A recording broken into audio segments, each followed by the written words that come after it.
7 things people get wrong about the hymen.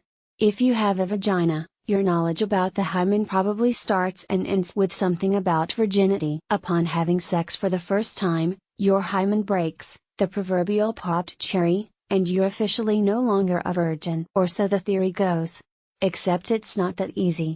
This thin membrane can tear from so many other things besides sexual intercourse. Some women may even be born without a hymen in the first place. And that certainly doesn't mean you lost your virginity before birth because, well, that just doesn't make sense. Because of the cultural importance placed on a surprisingly unimportant part of our anatomy, it's good to have a basic understanding of what the hymen is and what it does. Here are 6 things you may not know about your hymen. 1. The hymen stretches across the vagina's opening, but doesn't cover it completely. The hymen is thin fleshy tissue that stretches across part of the opening of the vagina. Mary Rosser, MD, PhD, Division Director for General Obstetrics and Gynecology at Montefiore Health System, tells Self. It doesn't cover it completely, otherwise there wouldn't be a place for menstrual blood to leave the body. 2. Not everyone's hymen looks the same, and some women are born without one. It normally varies in size, shape, thickness, elasticity and may even be absent, Rosser says. Though they come in different shapes and sizes, hymens are usually crescent-shaped. When we're babies, the hymen is usually thicker, and it thins over the years with activities like bicycling, horseback riding, or taking gymnastics classes. Being born without a hymen won't impact you or your sexual and reproductive health at all. 3. In fact, hymens don't have a known purpose.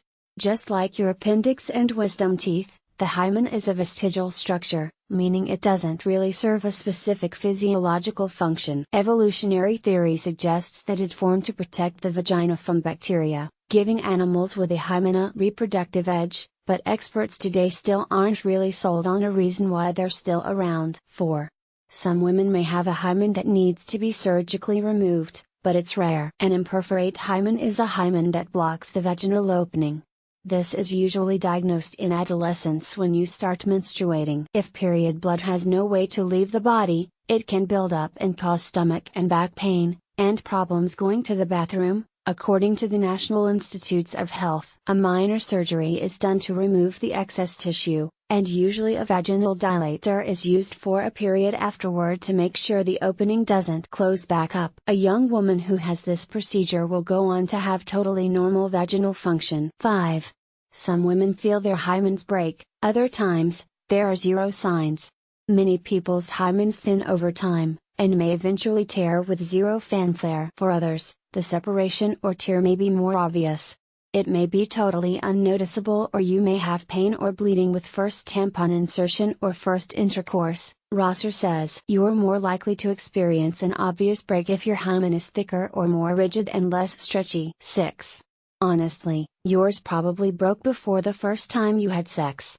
If your hymen thinned over time, which many do, it may already be history before your first sexual encounter. Activities like biking, horseback riding, and gymnastics, plus using tampons and even masturbating, can all break your hymen, Rosser notes. And again, it may be completely unnoticeable when it happens. 7. Having sexual intercourse for the first time may hurt for reasons other than a broken hymen. Yes, breaking your hymen during intercourse can hurt.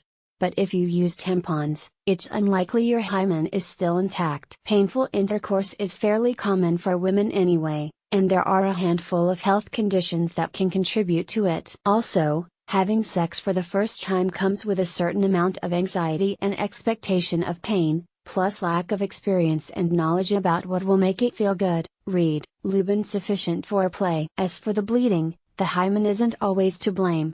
Sex may cause bleeding from the vaginal wall if there is not adequate lubrication or if there's fast, rough sex, explains Rosser. Bleeding a little bit during the first time you have sex isn't a big deal, but if it happens often or persists after sexy time is over, see your OB/GYN to make sure there's nothing more serious causing it.